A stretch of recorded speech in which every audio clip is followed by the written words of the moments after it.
Philip has just lost the respect of the youth league football team he coaches. He was asked what New England should do in the draft, and his answer was objectively terrible. The Athletic just wrote a great article about this, but Philip doesn't have the Athletic or the respect of a boisterous group of 11-year-olds who once looked up to him. Learn from Philip's error, get the Athletic, and get the info you need to speak draft fluently.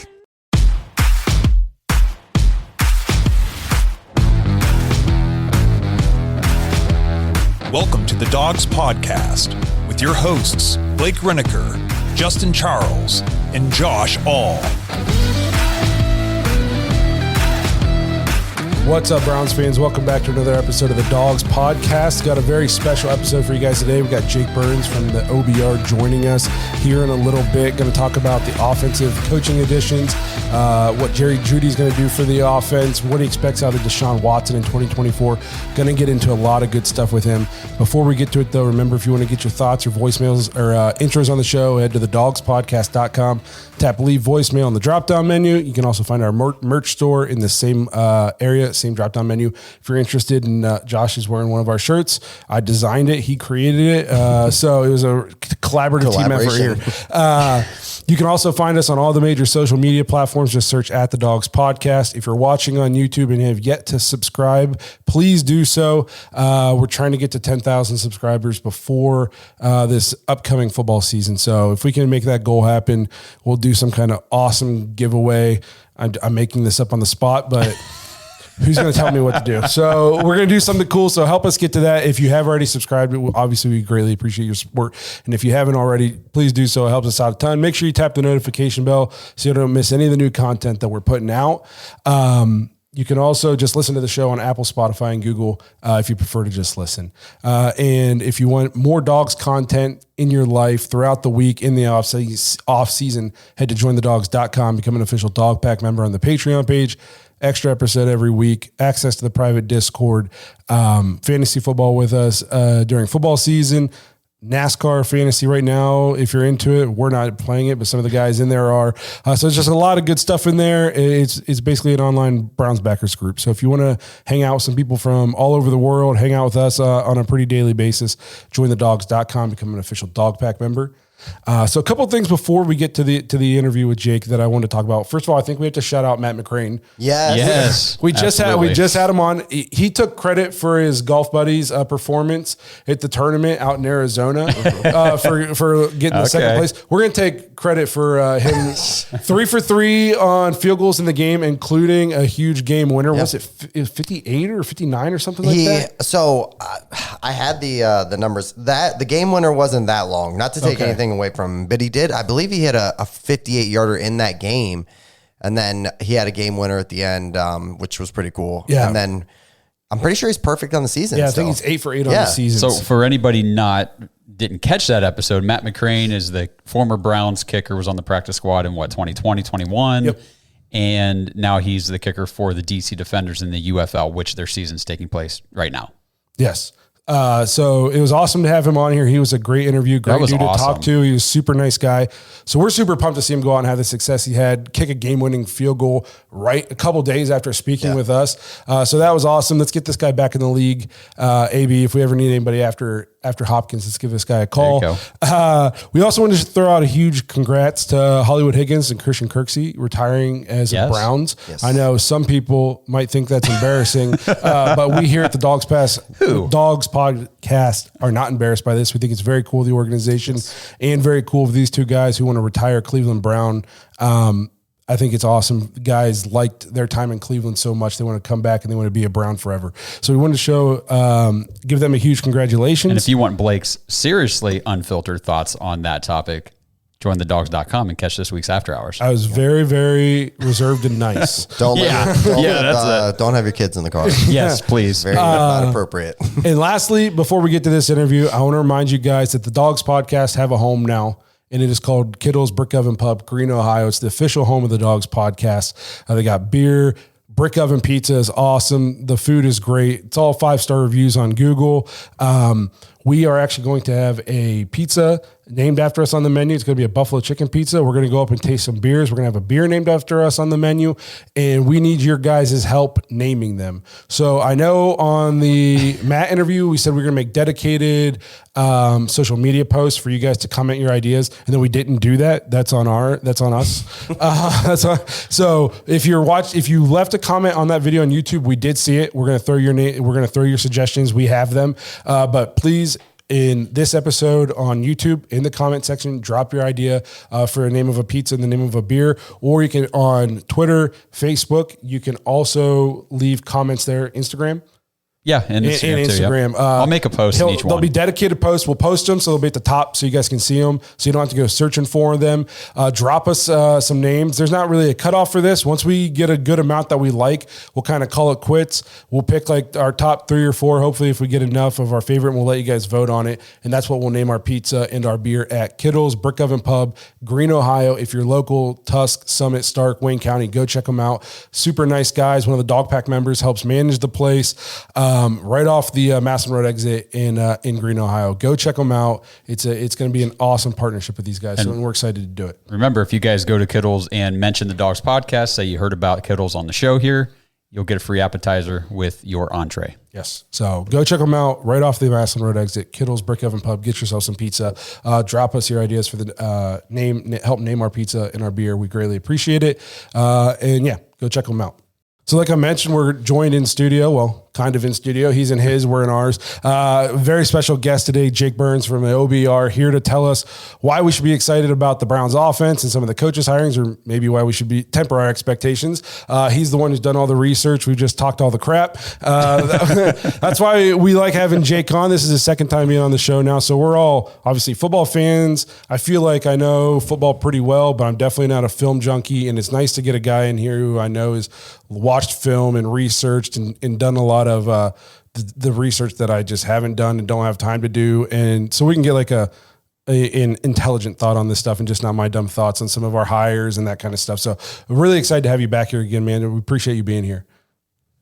Guys, my pleasure. You know that. That's anytime you can have these kinds of conversations and help bring Browns fans together to think about their team uniquely, differently, in a smart way, I think is a win for everybody. So, I'm happy to be here.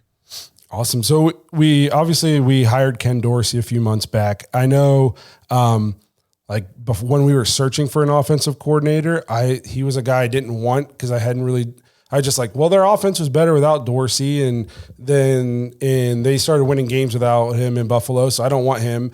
And then we hired him, and I was like, oh, what the hell?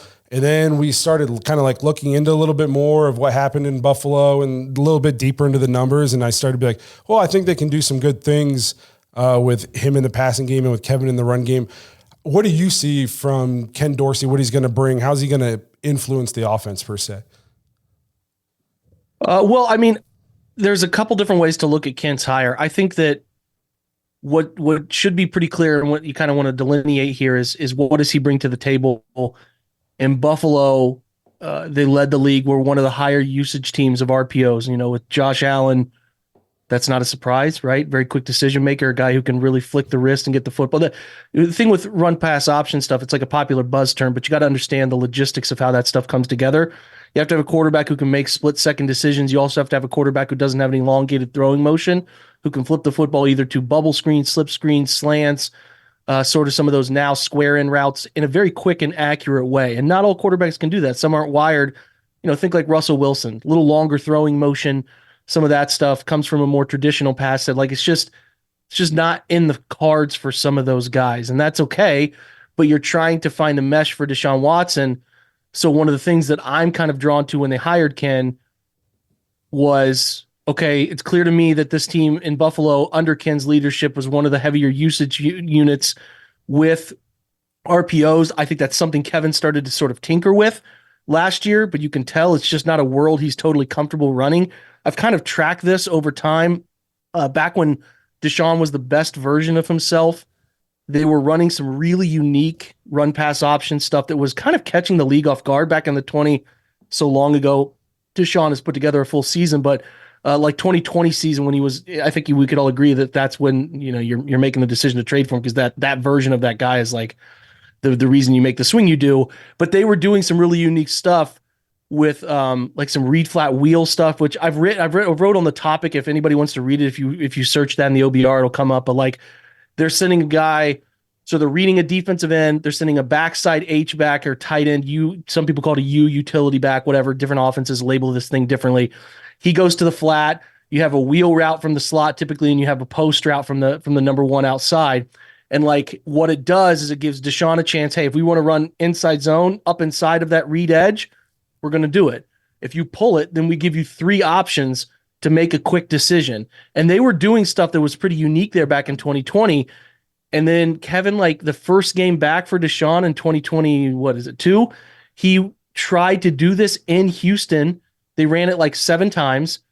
We all remember that Deshaun debut in Houston. It just wasn't a very cohesive offensive game. No. He was rusty. The team figuring out a different quarterback, different stylistic approach from Jacoby.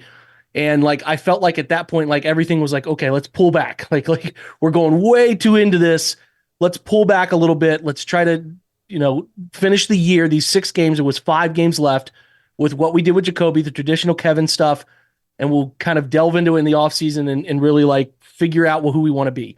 They don't really make any offensive staff changes the 22 to 23 offseason, right?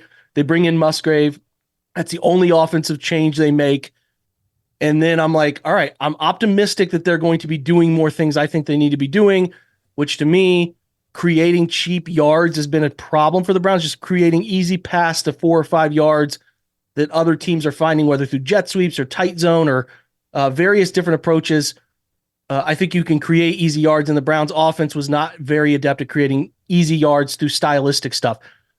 I was optimistic they'd make those changes. They didn't. They were largely who they have been with Kevin and, Alex Van Pelt and all of the voices that were the same. Stump, we all know that, Callahan. And then this offseason, as you guys all know, and we're talking about here, kind of bringing it back to Ken Dorsey, they're rewriting who they are offensively, a total rewrite. So Dorsey didn't call run game in Buffalo. That was their O-line coach. So when you're thinking Dorsey, think of pass game overhaul. So the big things to take away should be a larger understanding of RPO effectiveness, how to run it from all 11 positions, and how to implement it into a game plan that's functional, right? Not only do you have to teach them, when do we want to use this? What portions of the field? Do we want to use the high red zone? Do we want to use it on the plus 20? How do we want to use this? Is this a midfield concept?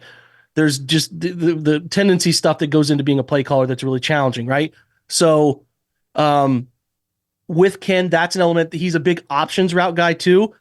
I think a thing that stood out to me in research was Tavon Austin. You guys probably remember Tavon Austin, freaking ridiculous West Virginia stud. Been around the league for a long time. When he went into Buffalo and worked with Ken originally, he said this is one of the trickier offenses to play in because they're giving a lot of guys a lot of read the coverage post snap and then be able to adjust your route to fit whatever the coverage is. If we're getting cover 2, here's how your route goes. If we're getting cover 3, you're getting an off corner, squat corner, press release. Here's how you're working your route. If you're a slot guy and you're getting the will overhang, dropping into the hook zone, here's how you have to work this option route. So that's something Kevin hasn't done. He's flirted with it. Think to at a very baseline level, try to call back on last year. Think about I think it was either Bears or Jaguars. I think it was Jaguars. Cedric Tillman runs a seam route against 2 safeties. He runs vertical. He's supposed to bend it in. Flacco throws it right to Eddie Jackson. So it was the Bears game. Kevin is like ripping Cedric Tillman right when he gets to the sideline. If you get 2 high safeties, you're supposed to break that route into the middle of the field, bend it. They call it a bender route. You're bending it in front of the safety. Flacco's expecting that. Cedric Tillman carries vertical. Ball's right in Eddie Jackson's lap. Those are the types of options. That's a very baseline vertical concept thing, but like Ken is going to push the envelope on that, right? So that is something that I would say to like the 2 things, varying route concepts with Dorsey that are going to be unique to things you have seen over the last 4 years with Kevin Stefanski, probably dating back to like trying to think of like who was before Stefanski, but not Freddie Kitchens. John DeFilippo, remember that name? Ran the offense for years. It was an ugly team, but he leaned kind of heavily into that stuff. So it's been a while. Kevin has kind of brought this offense that Kubiak's shell, which is meant to simplify things for the quarterback, get the most out of average quarterback play. Browns need to find a way to get more out of everybody. So they're trying to implement more of this stuff. And then with the other part of the game, the run phase, which is for me, like I would like some more tight zone, a little bit more Q read off of tight zone, be able to use the various different parts of tight zone to create options in the run game in terms of like how you're mirroring. Like the Browns have had a very boom or bust. They've been at the top of the league for 4 years with Kevin on chunk runs of 10 plus yards, but those negative and 0 yard carries, they're at the top of the league. You guys know as well as I do, those 2nd and 11s, 2nd and 12s. Yep. So frustrating. And when Nick can't erase all of your problems in the run game, we got a fair idea of what that looks like just last year. This guy, Nick, is a guy who can recreate anything, take something from negative to positive. But even with Nick, the Browns in 21-22 were at the top of the league in negative 0 runs. So they need to be a more now run team, which is more duo, more downhill run concepts, man kind of run blocking concepts, tight zone, double teams, climb to the linebacker, create cheaper yards, create your passing game off of that. And I think they'll have a nice package there to mirror their run game and be a bit more varied. So that probably comes from Andy Dickerson, and you wrinkle, you put in this the Tommy Rees element. And I think what I like about what they did with Tommy Rees and what they've done with some of these guys who have called their own offense in various places. When you call offense at Alabama, Notre Dame, you got to bring it. You got to bring it. You got to know it. You got to coach it. You got to implement it. The same way with the guy whose name I should have come a little more prepared, but they brought in that young man from is he from Rhode Island? I can't think of his name. He's a really good coaching influence. I know who you're talking about. It's all good. Yeah, I should have come with his name, but I didn't. It's not very well known. He's run a small program, but he does a really nice job layering in very modern, RPO concepts. And they're bringing in guys who have developed their own offense to give answers. Because I think at times last year, Kevin's sitting in the coach's office and he's looking for answers from his guys. What can we do here? What can we do there? And he wasn't getting enough. So I think he's brought in a bunch of different opinions, a bunch of different guys who have led their own offense, bring a vast array of experience around him to say, hey, we're playing Pittsburgh this week. They're an odd front team. When you were at Alabama, you played Auburn, big odd front team. What did you like to do? Ken, when you guys were playing the Dolphins, odd front team, what did you like to do? How did you game plan them? And then meshing all that together, right? Because Baltimore, Pittsburgh, very unique odd front defenses. Really give the Browns some fits in the run game. Cincinnati, a little more traditional 4-3, but Lou Anarumo he'll get real weird. He'll do some funky stuff. So I just think that like Kevin wanted different stuff. They did a great job with Andy Dickerson, given the tough situation of trying to replace Bill Callahan. Dickerson obviously made a huge impact on the people in LA when he was under McVay. Lasted from St. Louis when they were the St. Louis Rams all the way to LA, made a huge impact. Anytime you're around McVay, you got that like seal of approval, right? Mm-hmm. So you have a great understanding of motion, how to tie motion, effective motion to your run game, make linebackers shift, move. We all know the Browns' Achilles heel defensively still just last year. These motions, shifting linebackers out of gaps, recreating assignments. The Browns weren't making it difficult enough on defenses. They're very much on their toes, and they still were able to find answers. We want the teams that the Browns offense playing against play a little more on the heels, thinking a little bit more right before the ball is snapped. That's what they're trying to do offensively. I like the Dickerson hire. Obviously think he had a big impact on Shane Waldron. Shane Waldron brought him to Seattle with him. Didn't even the first year have a role for him, just gave him a run game coordinator role without being the O-line coach because they already had a guy there. He's just, I need him with me. So that's a huge seal of approval from Waldron, who I think is a pretty good play caller. Then he ran his own offensive line for a couple of years, and he comes in too with a nice, understanding of how to work offensive line schemes. And I think the Browns could use a fresh approach to some of their pass set teaching. They didn't do a great job dealing with D-line twist stunts last year. I just thought that they were sloppy. And listen, Bill Callahan forget more about football than we'll ever know, but like, I think they could just use a different voice. And I don't think it's a huge crisis to lose Callahan. Callahan are very good, and Peters, really good technicians. but I think some of the execution stuff could be cleaned up a little bit. And again, different voice, different thought on how the positions are played. We'll see if it works out. I'm optimistic about it. I like the pairing, and obviously like Deuce Staley, who is like he's an OG in the running back world in terms of getting it done and getting the most out of his guys. So as far as recreating a staff offensively and on the fly in one off season, keeping your wide receiver coach O'Shea, who from what I understand, guys, leads the red zone offense. He's kind of the guy who comes up with the game plan. Here's how we can attack them. Here's what they like to do.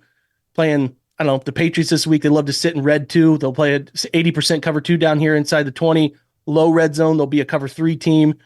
Like they do some, I'd say he's done a pretty good job. So I think O'Shea's sticking around. Do I think that they could get better developing some of these guys at wide receiver? Sure. But I think that what they like about him is the general voice, game plan, structure stuff that he brings to the table too. So while last offseason I was pretty hopeful that they were going to rewrite who they were offensively because I just think they need it. I think they needed a new approach to how they're going about this thing. 4 years. It's rare for us. You guys would agree, watching the Browns and having a single coach and play caller in place for 4 years. It's like it's unheard of.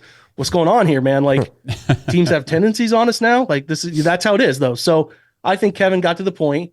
He said, I want to run it back with my guys, but we need new perspective. We need fresh perspective. And I'm sure it really hurt him to let go of some of his core dudes there. He loves some of those guys, but ultimately Kevin's seat is his seat, and he's got to do right by his team here. And I think he's done a nice job of getting some minds in place to help him with that. I still think he calls plays. That's my hunch. Mm-hmm. But I do think that there is, I'll put it this way. I could sound like an idiot, in December of this year, but like I would trust Ken Dorsey to call plays over Alex Van Pelt. Nothing against Alex Van Pelt. I just don't, from what I've listened to, from what I've read, and all of the opportunity in various places, Green Bay, Cincinnati, Buffalo. I know Buffalo, he got a single year of calling plays because the guy quit, the OC quit right before the season. So like, you're just telling me all those different places you've been, nobody trusted you to do that? Like not a single coach thought that you had the ability to handle that role.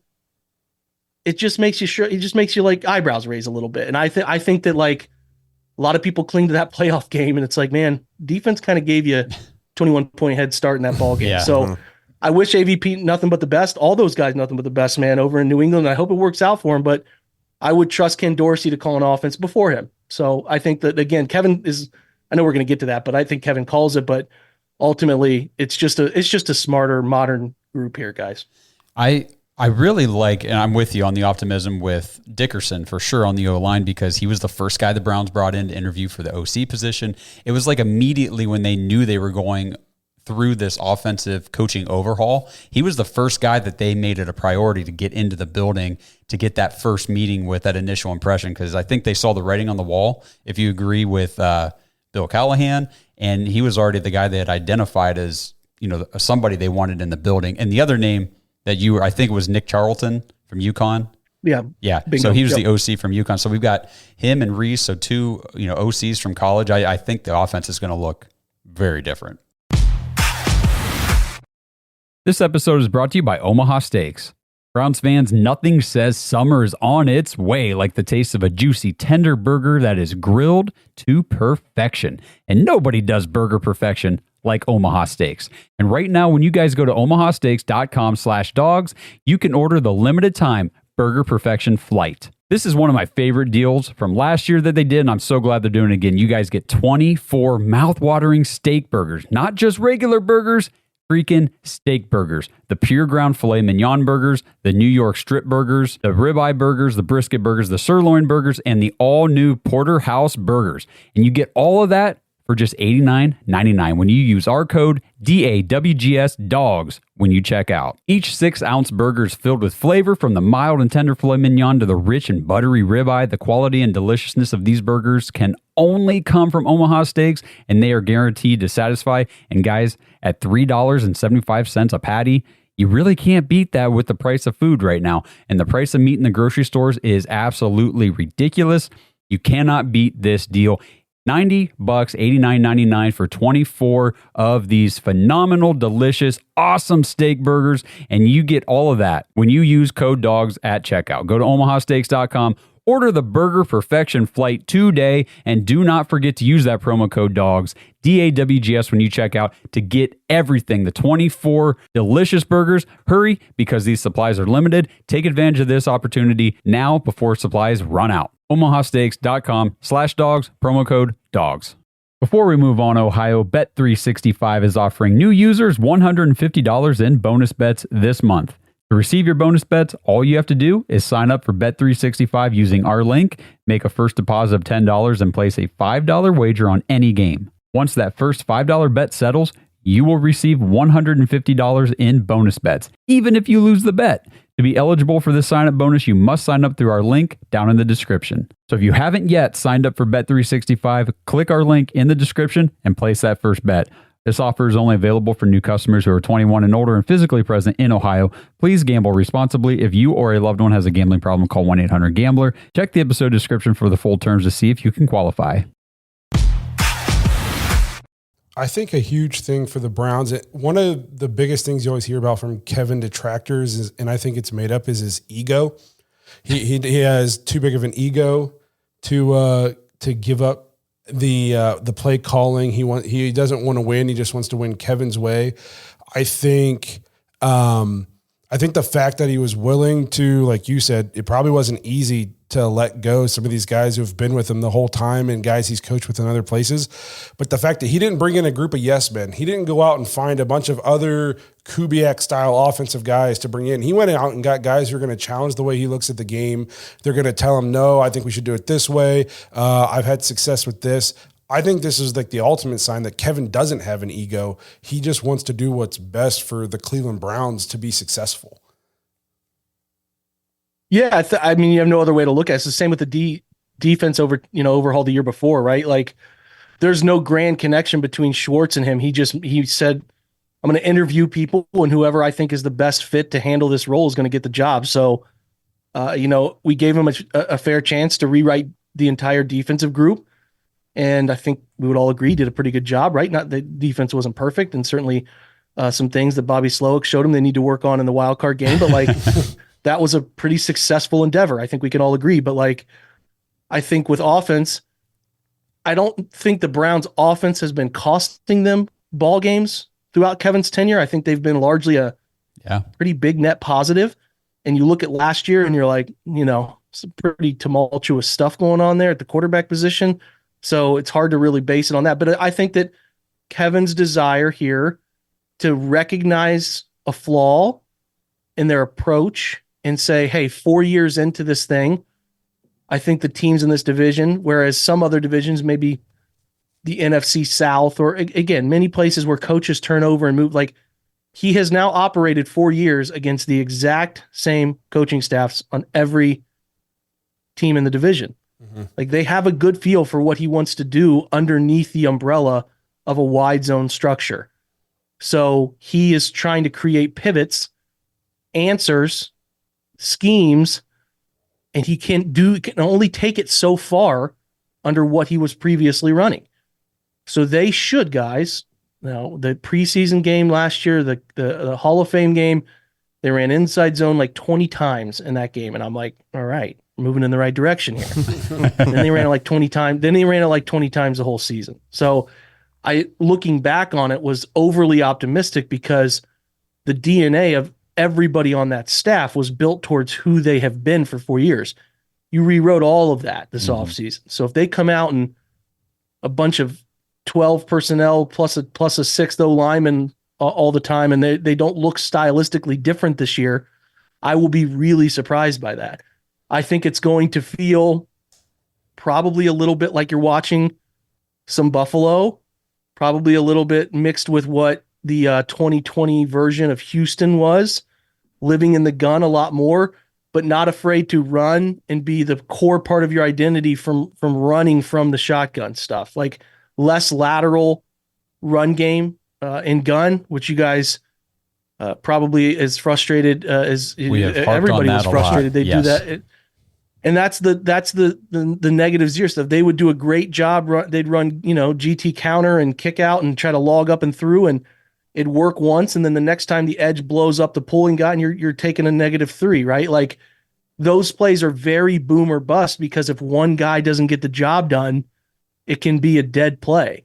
Whereas a little bit more tight zone, a little bit more downhill duo are very now hitting plays. And yeah, maybe they don't carry that 10 plus potential all the time, but they do carry a 3 plus potential more consistently. And I think the Browns have probably, in Kevin's year-end review that he does with his, at this point, I would imagine did it with Deep Podesta and some of those overlooking the offense. Like, guys, we are in 2nd and 11 plus way too often. Like, we have to rewrite how we do this stuff. So, one 10-yard run that gets you out to your own 33-yard line, but then the next play is a -2, and then you're 2nd and 12, you're in 3rd and 8, and then you're punting. And it's like, well, that looks like a nice, you got a 10-plus yard run there, and you may add those up over the course of a game, and you had 5 10-yard runs, and you're like, all right, that's great. No, because that's not run game efficiency. Right? Joe Thomas had the famous quote 7 years ago now. He was talking to the media about, like, if you run, -1, 0, 1, 2, -3, 4, 75, your yards per carry might look great. Yes. Yep. Thank you for saying that. You hit a 75-yard, but that's not the same as being able to run consistently for 4, 5, 6, 5, 4. Those are how drives are built, because as a play caller, man, 2nd and 5, 2nd and 3, those are the whole thing is open here. The whole thing is open. So I need the Browns to figure out ways to create cheap and easy yards. And when you're in 3rd and shorts, you have enough answers that it's not like, you guys probably would agree with me. You're like, my shirt collar's tight around my neck. They can't get these plays that they should get, right? Like, yeah. Think back to the Seattle game where they're throwing it off Jamal Adams' helmet, right? That's like a 3rd and 1. Guys, we got to be able to run some different schemes here, some different things they're not expecting that are still part of our baseline system here. Can we hit a fly sweep to somebody for 3 yards, just running lateral because they're not expecting it? Can we fake a fly sweep and run up inside of that expanding edge and walk up safety to get 3 or 4 yards? It just was too difficult. It's been turning too difficult to do the little things and create 3 or 4 yards. So I think that efficiency aspect is what they're looking to improve. I mean, I did an episode breaking down the positional, units of the Browns. And when I got to Jerome Ford in the running back section, and I looked at his total carries, his total yards and everything, I think his yards per carry on the season was like 4.6. And everybody's like, oh, he had great yards, but it's 4.6. It's not bad. He had 8 runs over the whole season, just 8 that were over 20 yards or more. And if you take out those 8 runs out of his like 200 carries, his average dropped down to 2 or like 1.8. Yeah. Yeah. And I like Jerome. I think he's a fine player. I think that you can only, again, when you watch Nick for 5 years, it creates like I don't even know what the right stubbornness, like, why isn't this play going? Well, listen, I could pull up 25 Nick Chubb runs and tell you why this play should be dead right there, right there, right there. It should have been 3 yards. It turns into 37. Should have been -1, turns into 12. Should have been 17, turns into 65. Like, he is special. And it's hard then to go back and watch somebody like a Jerome Ford, who's fine, but you're like, God, this guy kind of stinks, right? Like, but I think that what the Browns weren't doing their running backs any favors. And I don't think they had the best collective effort up front. Obviously, the 2 tackles that they had to, like, DeWand, we like him a lot. I think all of us do. Not a refined run game blocker. Was not very good last year in that phase. And that's okay. You can live in the NFL if you're a great pass protecting tackle and you're sort of a marginal run blocker. DeWand, just enough times he just overwhelms you with this sheer size that he gets away with some things. But, like, I don't think that they were great up front.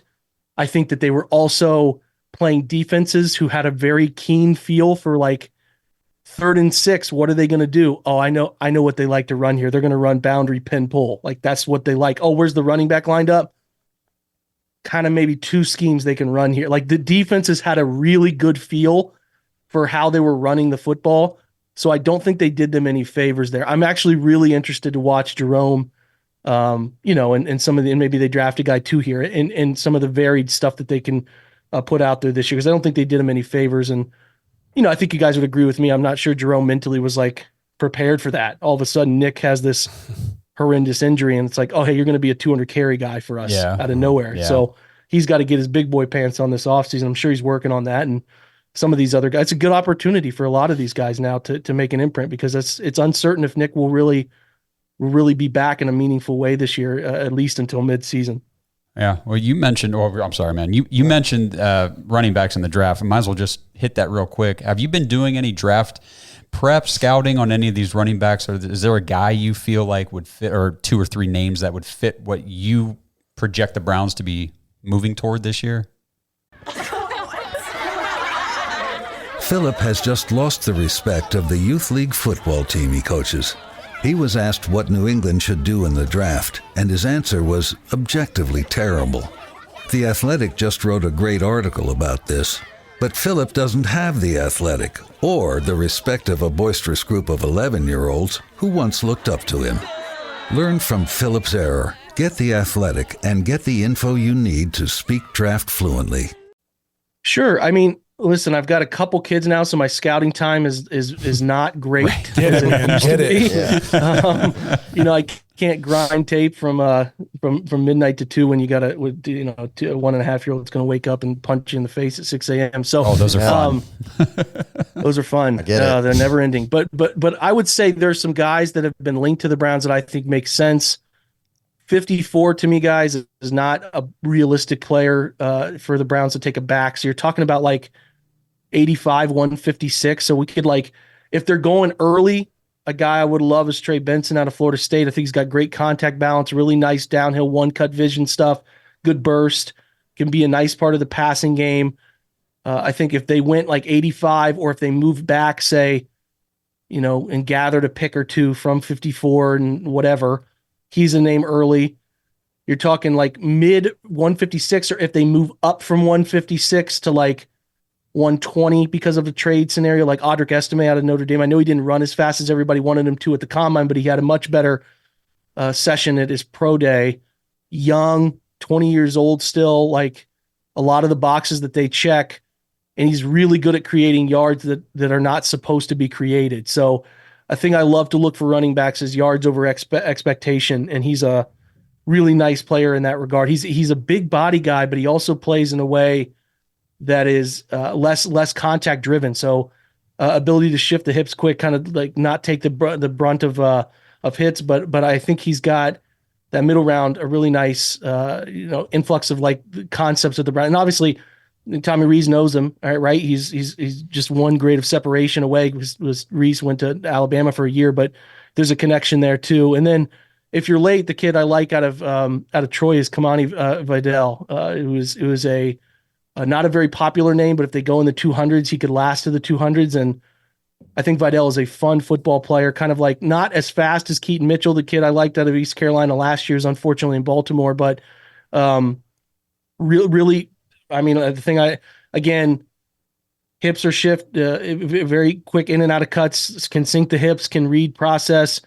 Not as effective as a pass blocker, because that, again, you're talking about guys getting into the 200s. Not a complete player, but a really nice change of pace back. And I find him to be an interesting prospect that they could be drawn to, just because the testing stuff looks really good, very athletic, and he produced really well at the college level. And that's a huge thing. If you don't produce in college, it's kind of like you're going to produce in the NFL. So right. I think he checks a lot of boxes for them. So those are kind of like an early name I'm drawn to. And I think Benson has been mocked to them a few times, because I think that's low-hanging fruit for people looking at the roster. I'm not sure they're driven to take it back, though, guys. I mean, I think they like Ford. I think they like Hines, giving them some change of pace, some receiving options. And then, I mean, Deontay Foreman is perpetually slept on, a guy who just continues to create when he's on the football field. So there's a possibility they don't add anybody there unless they just are in love with a player. And I think that I'm drawn to, as you only have 6 picks now, and 3 of those picks are 200 plus, is like being a player in the running back UDFA market, like a real player, right? Like the last time the Browns got heavily involved on a real player was like Dontrell Hilliard, who I think Dontrell Hilliard turned into a really nice player. Unfortunately, that didn't totally materialize here, more in Tennessee. But I think like last year I was, again, just like Keaton Mitchell was sitting there. I'm like, what are we missing here? Like they should be a real player in that UDFA market if they don't draft a guy, because I think there'll be some talent and opportunity to collect somebody there that could find a role, even with Nick coming back, that could find a role. So it's opportunity to be found there. I think it's like hey man, going after UDFA defensive tackles probably not going to bear much fruit, but I think there's a higher potential there to see a running back materialize into something than that. So hopefully we see them get a little more aggressive there as they're trying to fix that hole in this situation. So a few weeks back now, man, Browns pull off like what I considered a pretty big move for Jerry Jeudy, a guy that you know I think that they've kind of loved for a few years now. They've kind of flirted around with Denver with it, but a guy that kind of, as overall for his career, is kind of maybe underachieved a little bit. What kind of expectations do you see as his role? As far as, do you see him being an outside threat? Do you see him lining up in the slot? And then, like, what kind of skills do you think he can showcase in this offense? Yeah, Jerry is fun. You made a couple great points there, which is really stuck in an unfortunate situation where you're like, I think his OC his first 2 years was Pat Shurmur, I think. Like, so that's where right. Some bad memories for Browns fans. That's where you're starting, and then he goes to the dumpster fire that was the year of Nathaniel Hackett. There it is. So you got all the answers for me. Nathaniel Hackett was awful, and that whole disjointed operation where the worst version of Russell Wilson's happening, and then right, you have Sean Payton coming in and rewriting, putting his stamp into the organization. So I think the thing with Jerry Jeudy, and I've tried to mention this on my podcast, is he gets a bad rap because of who he was selected in front of, guys. Like, he was selected in front of CeeDee Lamb. He was selected in front of Justin Jefferson, and probably missing a name there. I think Michael Pittman was the top of that second round. But if you look at like Michael Pittman's production, and Michael Pittman has played without a question better quarterback play and better offenses, he's not far off of what Michael Pittman has done, who just got franchise tagged and is relatively respected around the NFL. I think with Jeudy, it's like, listen, you can't lean into the crutch of he's been in bad offenses, bad quarterback all the time. Can't do that forever. That can't define. If you're one of the greats, that doesn't define you as a football player. You got to overcome it. But you got to be careful, because like some of those situations were awful. But his second year was really good. Second year was really good, on the cusp of 1,000 yards, even missing a game or two. Like, I think that there's a good football player in there. He was again last year. I think I'm thinking his rookie year was a 900. His third year was his pretty strong season, close to 1,000 there. He was hurt his second season, and then last season was just like Russ fading away, throwing jump balls to Cortland Sutton all the time. Like, just, I don't imagine guys were having much fun playing with Russ. I'm watching every target. He's open relatively often. He did get some targets. He was missed sometimes. I think to answer the question of like, where does he line up and play here?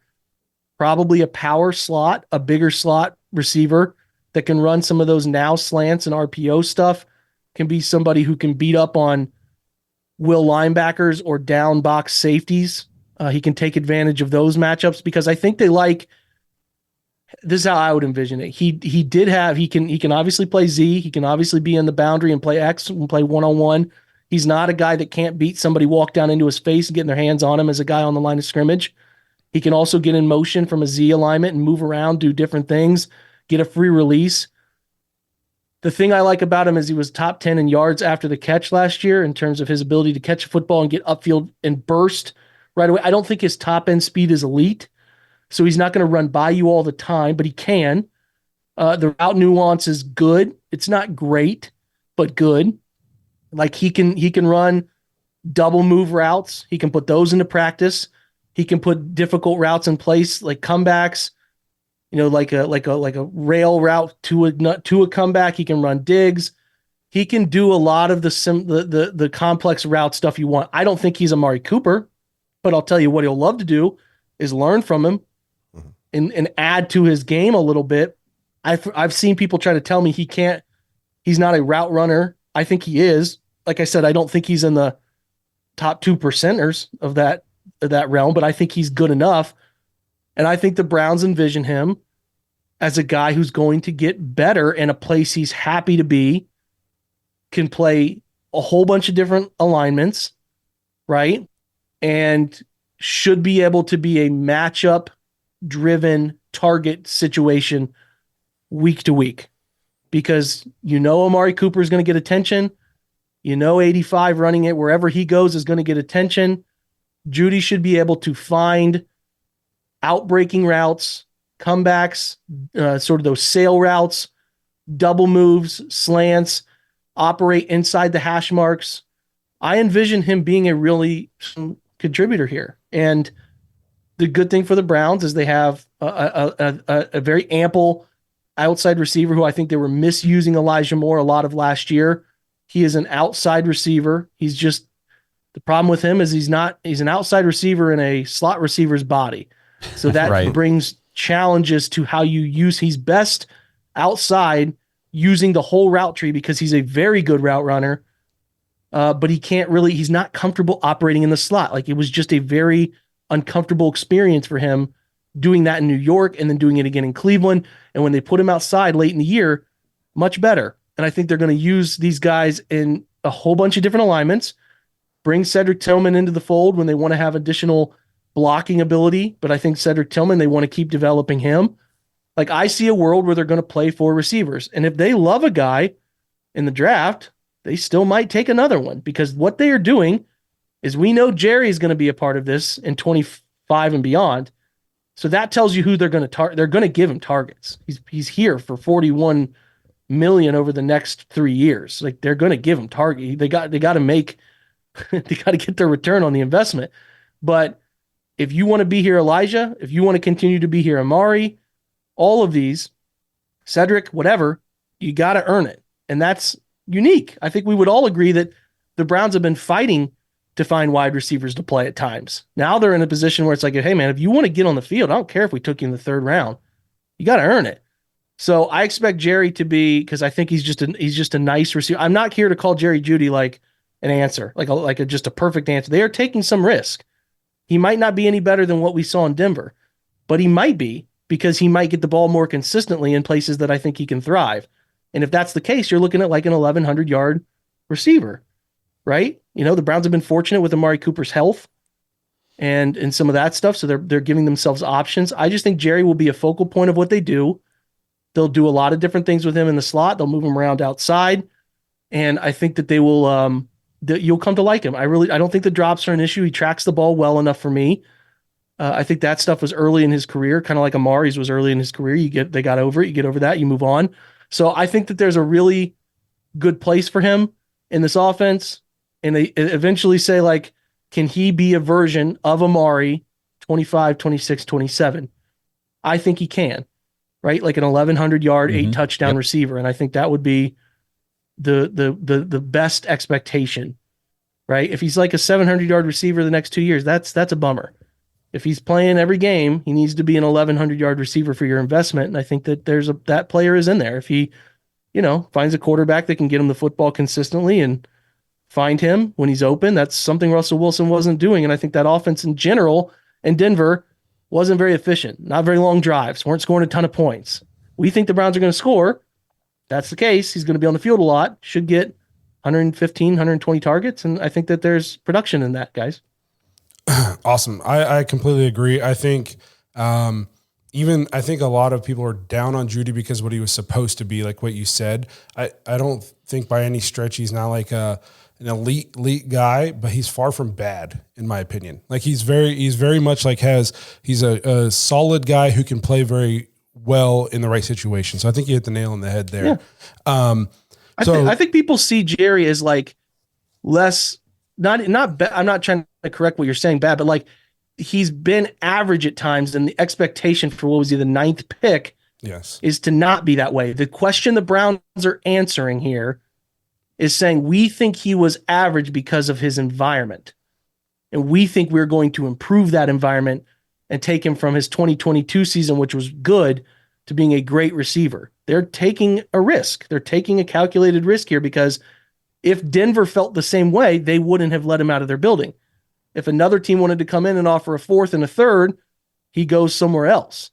The Browns have been invested in Jerry Jeudy for a while. Those conversations have been happening, as we all know, for a year. Probably last offseason, they started to kick the tires on this. So I think the Browns are saying to the NFL, we're getting in on this guy. We believe we can structure him up, put him in a better place, and we can get more out of him. That's what they're saying. Risk, sure. If it hits, that's a pretty nice dollar figure to have that kind of player. This episode is brought to you by Danger Coffee. Browns fans, we talk about how Danger Coffee is made free from mold toxins that are in 45% of the world's coffee, but that's not all that Danger Coffee has to offer.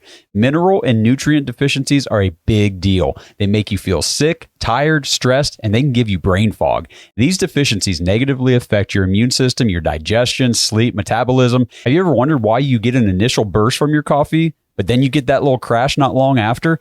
Danger Coffee's patent-pending process remineralizes your body with more than 50 trace minerals and electrolytes, leaving you more energized, engaged, powerful. These micronutrients enter the cells to boost performance. They bind to toxins to provide detoxification support. I know that sounds like a lot, but the bottom line, guys, is minerals matter, and most of us really don't get enough of them on a daily basis. Danger Coffee delivers micronutrients, plus it gives you access to the minerals you already have. Head to dangercoffee.com, use our code DAWGS, DAWGS, for 10% off your order, and that code can be used over and over, so you get 10% off every order you make using code DAWGS. It's time to start every day off with a cup of coffee that gets you going and actually keeps you going. dangercoffee.com, code DAWGS. So we've kind of talked about adding all these offensive coaches, these different offensive philosophies. We've talked about Jeudy. I feel like the Browns, they might not be the Niners with Debo and Kittle and Ayuk and CMC, but they've put together a team on the offensive side of the ball. I think that if they get high quarterback play, can be up there with some of the best teams in the league in terms of efficiency and production. That being said, with all the help that we've given Kevin with forming an offense, going out and getting a guy like Jeudy, what are your expectations from a healthy Deshaun Watson in 2024? I feel like we've given him what he needs. He's got guys that he should be able to elevate. He's got offensive coaches who should be able to scheme for him. What are your expectations for him? He's got to be good. He's got to be really good. I mean, like, that player, the thing the Browns are trying to figure out is how do we bring that player back, the 2020 version, right? Or even the one before that, right? Mm-hmm. Like, Deshaun has been on his own human being path. Whatever you think of that situation is not something that I'm here to comment on or care about.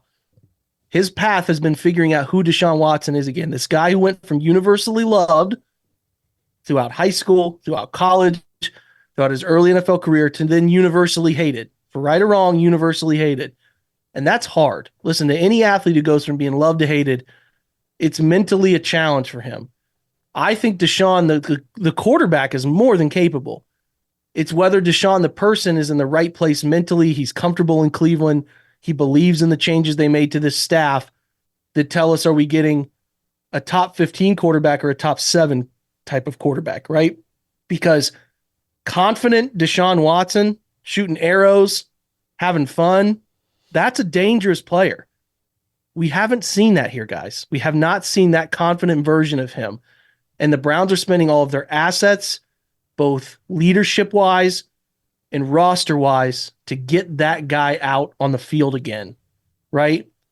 Deshaun has to do his part. He has to protect himself. He has to make smarter choices on the football field with the football at times.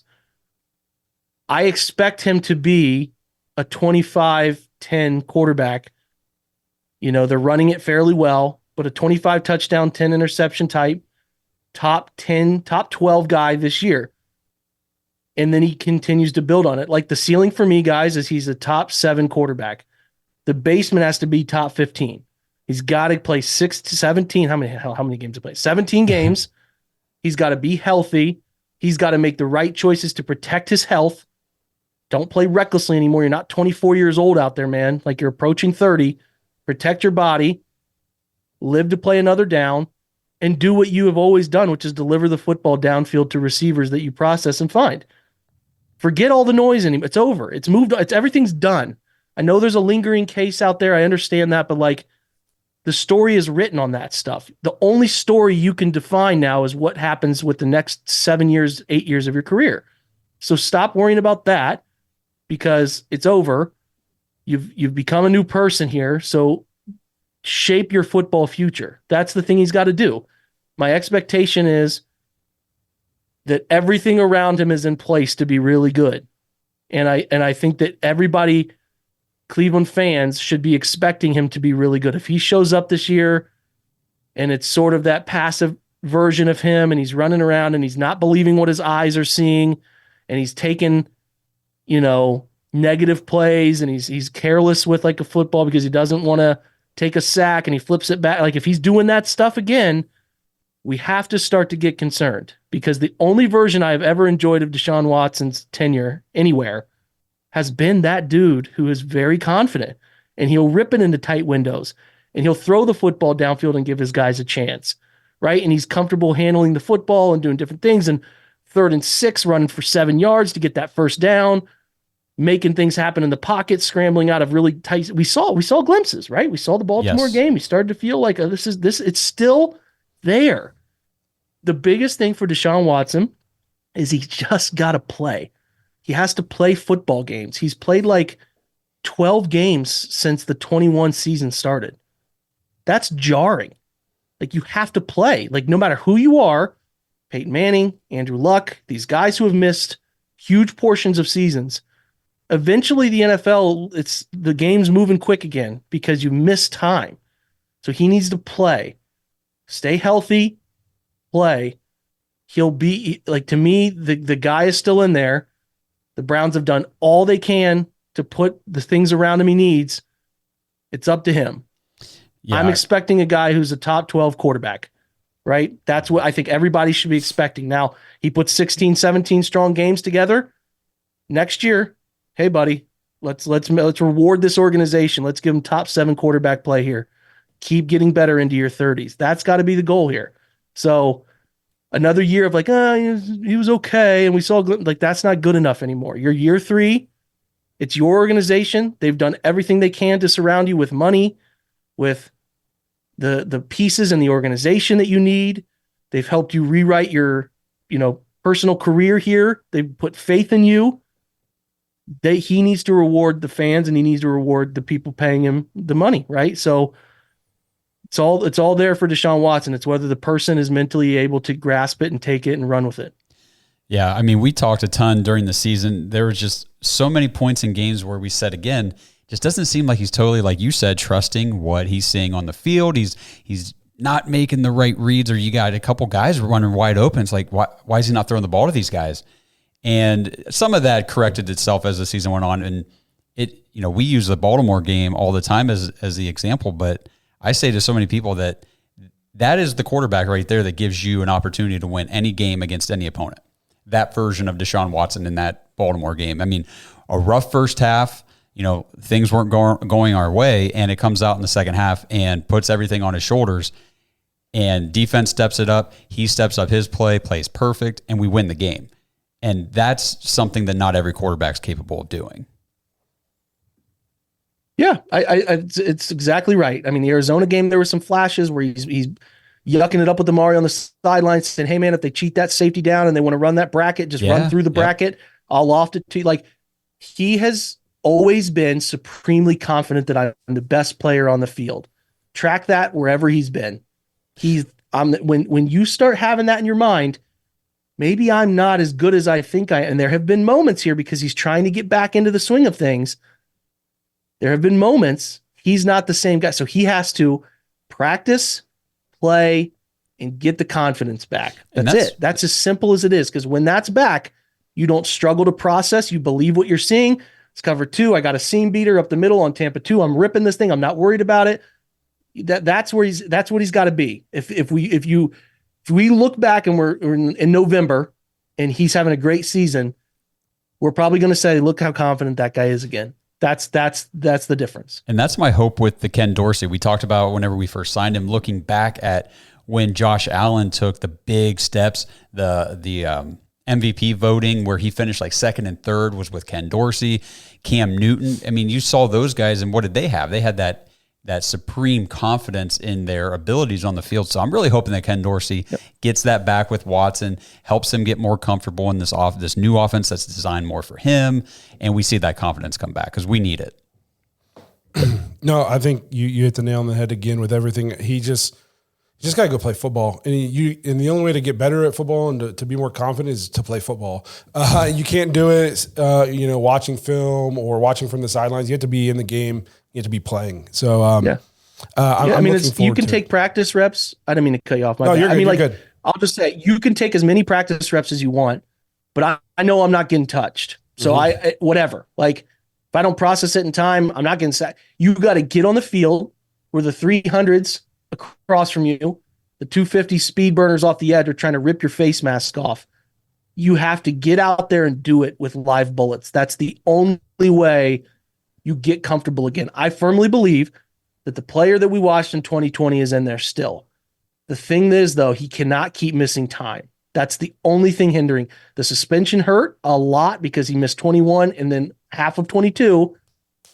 And then they didn't really get a chance to implement those 6 games were just like placeholder games. Yep. Like just get your feet wet again.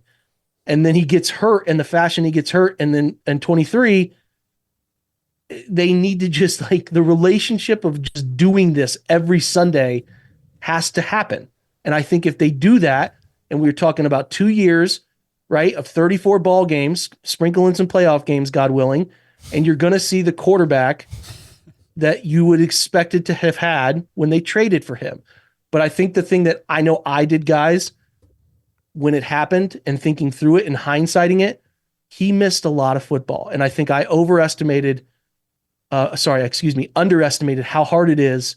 And you can't just always pick it up and run with it again, especially going from, I was the man in Houston. Now I'm in a whole new city, whole new staff. Everything is different from the last time I touched the field. There's a lot there.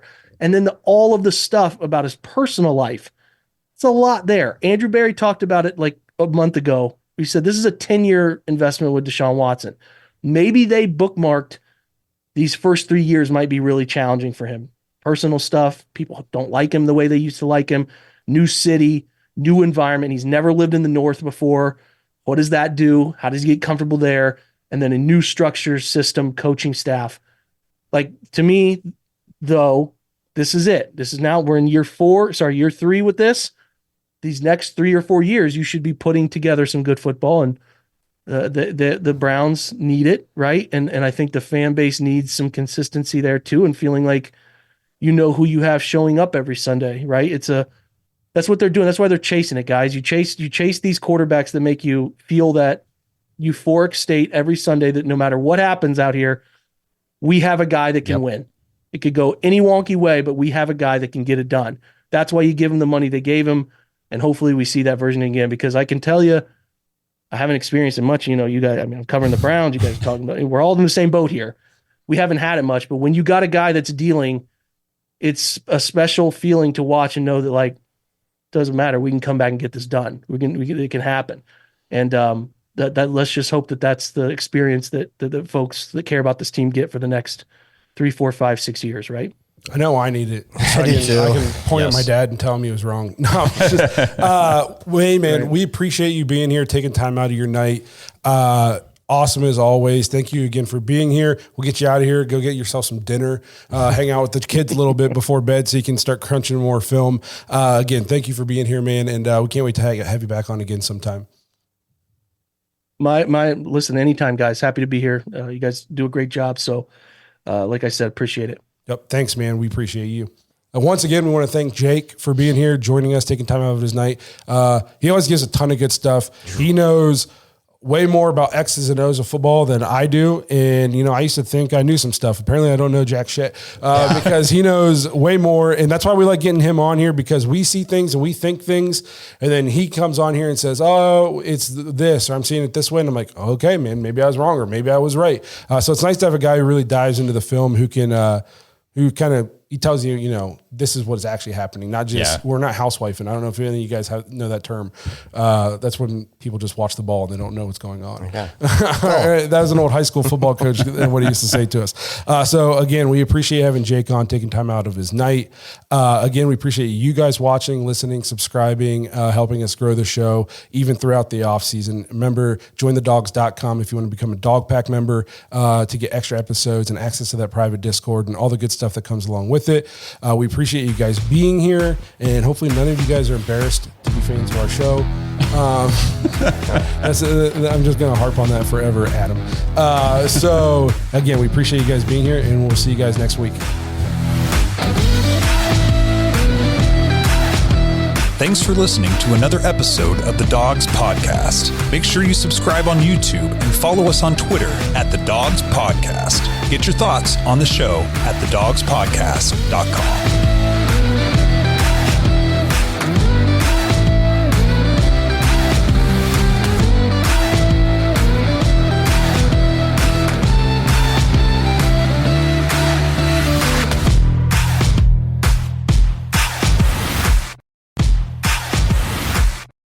This episode is sponsored by Aura. Browns fans, your online data and identity are way too precious to be left just hanging out there in the open for these data stealing thugs to come after it, take it, and sell it to whoever they want. Scammers and spammers are just capitalizing on all of your data being sold, and I'm telling you right now, you don't even realize it because I didn't realize it. Head over to Aura, AURA.com/dogs, DAWGS. Get a 14-day free trial. This is what I did. Create your account, and then you can run your data check, a free data check, and it will tell you how many data brokers are selling your information on the dark web and in different areas of the internet. And then Aura starts working immediately to remove your information from those places. I kept thinking I was good online. I was fine. I wasn't doing anything crazy with my information. I was being cautious while I was shopping online, all those things. And still, when I ran my check, I had 14 data brokers identified selling my information, and Aura immediately started taking my name and all my information, my address, my email, my phone number, everything out of those places. I am so sick and tired of getting the spam emails, getting the spam text messages, the calls, and it's time to put all that crap to an end. So check out Aura, 14-day free trial, run your check, see what all the features they have to offer, like their VPN, their parental controls, everything that they have to protect your online identity. Aura.com/dogs. Take back control of your identity today.